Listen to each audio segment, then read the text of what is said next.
But without further ado, I'm actually going to do the motherboard roundup first. Then I'm going to talk about FM1 as a platform, and then I'm actually going to bench something. So here we go. I know I haven't put out my M3 roundup yet as a YouTube video, so it only exists as a very long, rambly live stream recap or live stream VOD.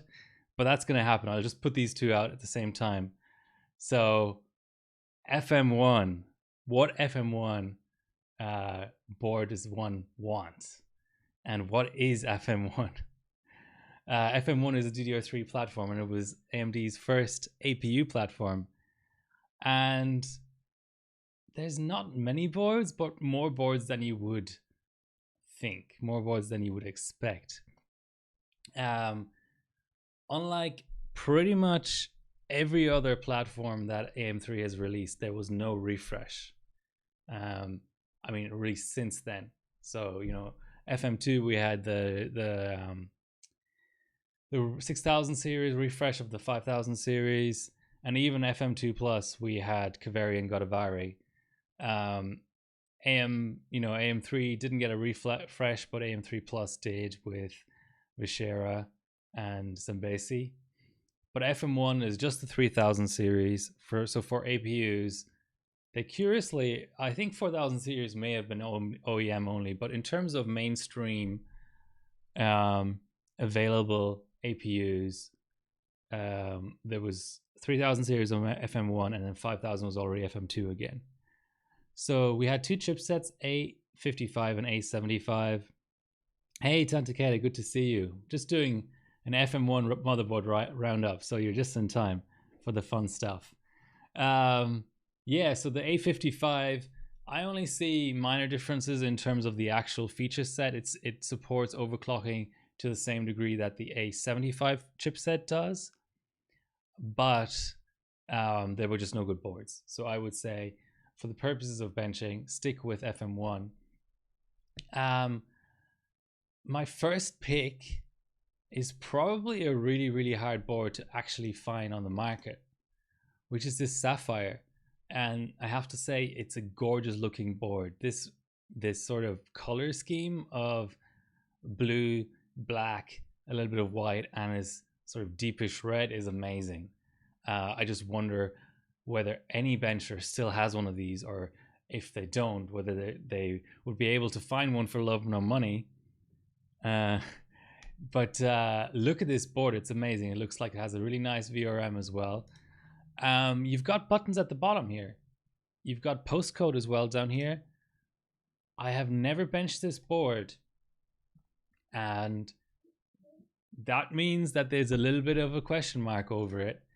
But there is an LN2 SuperPi 1M score here. So this looks like a very, very capable board. I wonder what the BIOS support is like. But FM1 is a really, really simple platform. So yeah, nice VRM. It's got the 8-pin as well. I don't know if this is status LEDs. I can't really tell, but this looks like the real deal. Just a total unicorn. Yes, Sapphire made tons of motherboards.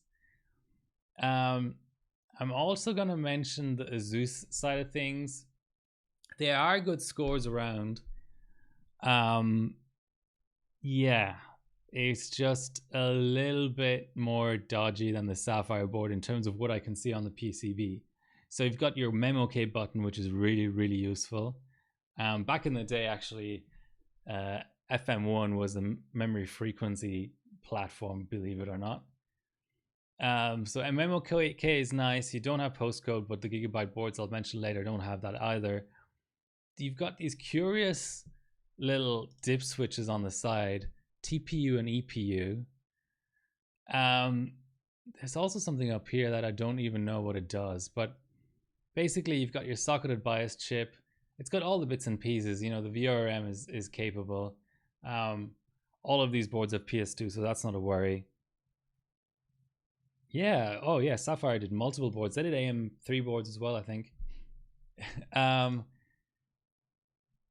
It's got Turbo V support, and these two boards are very, very similar. It's pretty much a spot the difference type thing. VRM is the same, heatsink is the same, 8 pin on both. Um, Slightly different button placement, but pretty much the same thing.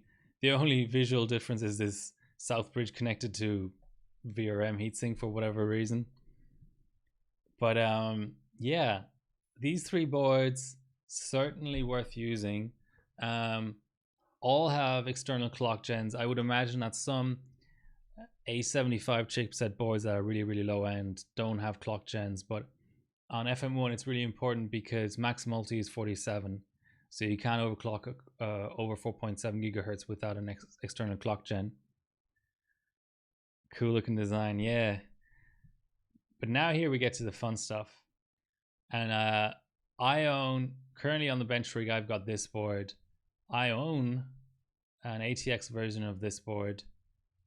And here's another board that people have used. So all with, you know, pretty decent gigabyte bias. You do need to provide your own postcode. You don't have any buttons. But I'd imagine that even this that's the one that I would try to avoid if at all possible, is this one with the 4-pin. But these other two boards, I've done 6G on this middle one, or the ATX version of it. This is the board which everyone used. Christian Ney used it back in the day. Yes, the best FM1 boards. I think there was a memory frequency record on this. There's the CPU frequency record on this. And I think even the SuperPi 32M record as it stands is on this. So this is probably the realistic option I would pick. I think I picked mine up on AliExpress. So yeah, this is, maybe just to go through it again, UD2H, D3H, but I think I think this must be the MATX version of it. I've got the actual one behind me here, so I'll just grab that if I can. So this is the ATX version. That's what I've used until I bought the UD4H. Yeah, but it literally just has more slots. If you can sort of compare and contrast here, so you've still got the same VRM, still no VRM heatsink, which might be a bit of an issue when you're pushing a lot of V-Core. But yeah, otherwise, obviously slightly different chipset, cooler design and stuff, but the board itself, they've just called, I think that one's literally called A75M D3H instead of without the M. Yeah, exactly. So yeah, this is like a caveat around this, the UD2H. D3H in either version, I've done hours and hours of LN2 benching, absolutely no problem with that. And this is sort of what I'm going to try to evaluate today, but looking at the results, there are a few things, just a few things here and there that it does better. I'll have to mention the other manufacturers just for completeness, but these don't have any scores up. So there is an ASRock, and people argue that ASRock have never made good AMD boards. But it just looking at the picture, it looks capable. It's got an 8-pin, it's got a sort of reasonable looking VRM, it's got postcode, it's got buttons, but it's got even a socketed bias chip and sane CMOS battery placement. It all looks nice, but it's ASRock. So I don't know what in-OS overclocking looks like on this. I don't know what the limits are for voltage and stuff. X399 M Type T. Okay, but besides HEDT, ASRock have always missed on good AMD boards. And there's scores up on the MSI. So this only has a 4-pin. What is going on with that SATA placement? But I wanted to mention it. I wouldn't be surprised if someone can pull off a pretty decent score on this board. Yeah. I'm not going to go into any other boards that are listed on HiRobot. I think that FM1 being such an underbench platform, if someone is determined enough to actually bench this platform on cold, then I think I would strongly recommend to stick with this list of whatever it is, 6 boards or so. So we've got our Sapphire. That's even more. It's 8 boards. Sapphire, 2 Azuses, so that's 3. Another 3 gigabytes, that's 6. And then an ASRock and an MSI. Those 8 boards. I'm not even going to look at the list. This is such a small platform, such a niche platform. This is what I would go for. And if I ever see that Sapphire anywhere, this is sort of like a Black Edition, sort of like a Rampage 3 Black Edition, or a Rampage 4 Black Edition, or maybe like a Rex. You know, it's hard to find, but I'd love to, you know, give it a go sometime. Yeah, a lot of trouble 24/7. So that's the motherboard breakdown. FM1, that's done. I'll just mention there is CPU Northbridge on FM1, but it's very inconsistent as to which BIOSes even let you select that multiplier, and whether selecting a multiplier in BIOS will actually take effect in Windows. And not only that, CPU-Z does not display it.